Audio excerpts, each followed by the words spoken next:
मेरे प्यारे मित्रों, मैं राजनंदन प्रसाद एक बार फिर आपके सामने। मित्रों, दिल्ली विधानसभा का चुनाव का परिणाम आ चुका है। परिणाम देख करके बिहार में भी कुछ हलचल तेज हो गई है। बहुत लोगों को लगता था कि हम जो चाहेंगे कर लेंगे और जैसे चाहेंगे, फिर भी जनता हमारे साथ रहेगी।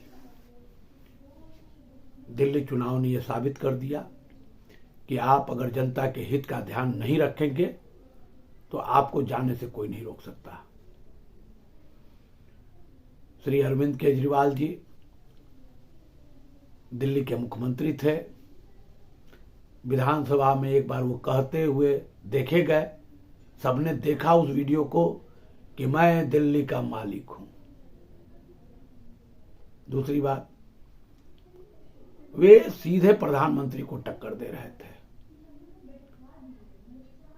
वास्तव में वो प्रधानमंत्री को टक्कर नहीं दे रहे थे, दिल्ली की जनता को वो एहसास करा रहे थे कि तुम्हें हर हाल में मुझे वोट देना है। मैंने जैसा चाहा वैसा शासन किया और तुम्हें हर हाल में मुझे वोट देनी है। वो प्रधानमंत्री का नाम लेकर एक मोहरा बनाते थे, लेकिन वास्तव में दिल्ली की जनता को वो कहना चाहते थे। नतीजा सामने है। मेरे कहने का मतलब ये है कि जनता सबसे बड़ी ताकत है। जनता जब तक चाहेगी, शासन उसी का होगा।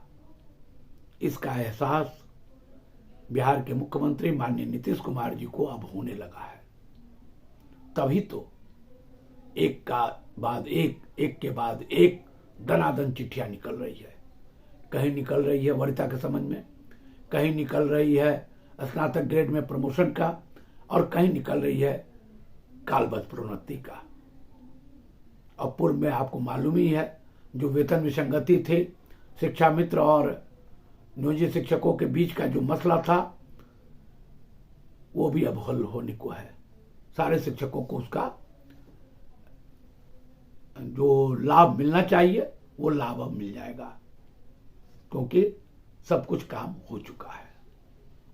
मित्रों, हमें अपनी ताकत को पहचाननी होगी। अगर हम अपनी ताकत पहचान लें तो अच्छे से अच्छे राजनेता भी घुटनों के बल आ जाते हैं। बिहार के साथ यही धोखा हुआ है। हमारे जो पहले के नेता थे, केवल और केवल कोर्ट कचहरी के चक्कर में फंसा करके रख लिए। कभी दबाव बनाने की राजनीति उन्होंने की ही नहीं। आज नियोजित शिक्षकों का एक संगठन हर जिला में तैयार हो रहा है और सोशल मीडिया पर छाया हुआ है। एक के बाद एक लोग लिख रहे हैं। इधर भाई संजय जी और उधर सांडिल्या जी, दोनों ने कमर कस ली है। एक तरफ ये लोग बता रहे हैं कि नियोजित शिक्षक बने रहने में क्या क्या फायदा है, आपको कौन कौन सा लाभ मिलने वाला है, तत्काल आपको क्या लाभ मिलेगा, और 8वें वेतन आयोग की जो अनुशंसा आएगी उसमें आपको क्या लाभ मिलेगा। वे लोग गणित के माहिर खिलाड़ी हैं और अच्छे ही तरीके से वे काम कर रहे हैं। वे किसी की चिंता नहीं कर रहे हैं कौन क्या बोल रहा है, नहीं बोल रहा है। वे केवल गणित पर अपना फोकस किए हुए हैं। उनका गणित ये बतलाता है और ये कहता है कि नियोजित शिक्षक बने रहने में ही ज्यादा फायदा है, और फायदा कितना है वो गणित के माध्यम से आपको समझाते हैं। मित्रों, हमें इन दोनों पर भरोसा करनी चाहिए। इसलिए नहीं कि ये बता रहे हैं, इसलिए कि उनका गणित सार्थक है, सही है, और वह अध्ययन करके अपने आप को तैयार कर रहे हैं। और तब जाकर के आपको वो बता रहे हैं। दोनों एक दूसरे के पूरक हैं। हमने भी कई वीडियो उनका भी देखा है और मुझे भी अच्छा लगा, तभी मैं बोल रहा हूं। आज तक संगठन के जितने भी अध्यक्ष और पदाधिकारी हुआ करते थे, उन लोगों ने कभी नहीं ढंग से बतलाया कि नियोजित शिक्षक बने रहने में क्या फायदा है, विशिष्ट शिक्षक किनको बनना चाहिए, किनको नहीं बनना चाहिए, कौन नियोजित शिक्षक अध्यापक बने, TR1 का फॉर्म भरे, TR2 का भरे या TR3 का भरे। ये काम भी है संगठन का। संगठन के लोग का मूल दायित्व है कि शिक्षकों को गुमराह होने से बचाना, उन्हें सही जानकारी देना। केवल आंदोलन की रूपरेखा बनाने से शिक्षकों का भला नहीं हो सकता है। अब तो आप सुन ही रहे हैं, अब तो जो शिक्षक नेता थे और जो MLC बन गए, वे तो साफ शब्दों में कह रहे हैं कि सदन में बोलने से कोई फायदा नहीं, आंदोलन में कोई फायदा नहीं, फायदा तो सिर्फ और सिर्फ नियोजित शिक्षक से विधान परिषद का रास्ता, टिकट मिले और उन्हें वहां तक पहुंचाया जाए, इसमें फायदा है। नहीं मित्रों, जीतना नहीं जीतना, टिकट मिलना नहीं मिलना, ये उस व्यक्ति के ऊपर निर्भर करता है। हमारा काम वोट देना है। हम तो किसी को तो वोट देंगे ही। हमें जो अच्छा लगा हमने वोट दिया। अब जो परिणाम आएगा वो हम भोगेंगे, उसमें कोई दिक्कत नहीं।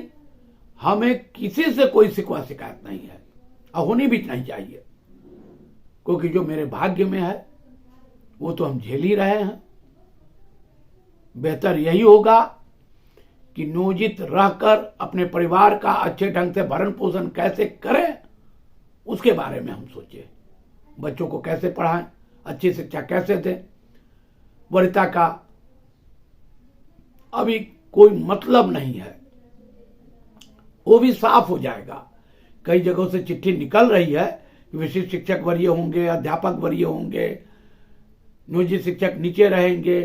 ये सरकार का एक खेल है। ये खेल का समापन भी बहुत जल्द होगा और नियोजित शिक्षक आगे बढ़ेंगे, ये पक्का भरोसा है। क्योंकि नियोजित शिक्षकों को ग्रेड पे मिलता है और ग्रेड पे जिनको मिलता है उन्हीं का वेतन भी ढंग से बढ़ेगा और आने वाले समय में उन्हीं को फायदा होगा। ना अध्यापक को ग्रेड पे है और ना विशिष्ट शिक्षक को। ये लोग अलग अलग दलील देंगे, देना भी चाहिए, दे भी रहे हैं, लेकिन नियोजित शिक्षकों को इससे बचना चाहिए और थोड़ा भरोसा करना चाहिए। क्योंकि यहां कोई चंदा की उगाही नहीं हो रही है, कोई केस करने की बात नहीं हो रही है, किसी को लड़ाने और झगड़ाने की बात नहीं हो रही है। यहां सिर्फ बात हो रही है कि नियोजित शिक्षक कैसे आगे बढ़ेंगे, नियोजित शिक्षकों का भविष्य क्या है। इसलिए हमें यानी नियोजित शिक्षक एक दूसरे पर भरोसा करें, जो नियोजित शिक्षक हैं, और विशिष्ट या अध्यापक अगर कोई समझाते हैं कि अरे आप क्या कर रहे हैं, अभी भी वक्त है, आ जाइए, तो उस पर विचार कीजिए, अवश्य विचार कीजिए। क्योंकि नियोजित में जो फायदे हैं वो अध्यापक में नहीं है, विशिष्ट में नहीं है। इसलिए विचार करके उन्हें बताइए कि हम नियोजित रहना ही बेहतर समझते हैं। आपको जहां जाना था आप तो जा चुके, आप अपना घर छोड़ चुके, इसलिए हमें बकस दीजिए। इसलिए प्यारे मित्रों, नियोजित जो शिक्षक है वो निराश न हो। आने वाला वक्त आपका है। प्रतिदिन चिट्ठियां निकल रही हैं, आने वाले समय में चिट्ठी तो निकलेगी ही, आपको लाभ भी मिलेगा, आप स्नातक ग्रेड में प्रमोशन भी मिलेगा, कालबद्ध प्रोन्नति भी मिलेगी और आपकी वेतन वृद्धि भी होगी। मेरे प्यारे मित्रों, मैं राजनंदन प्रसाद एक बार पुनः आपसे निवेदन करूंगा कि आप मेरे वीडियो को ज्यादा से ज्यादा शेयर करें, लाइक करें, सब्सक्राइब करें। धन्यवाद, बहुत बहुत धन्यवाद। जय हिंद।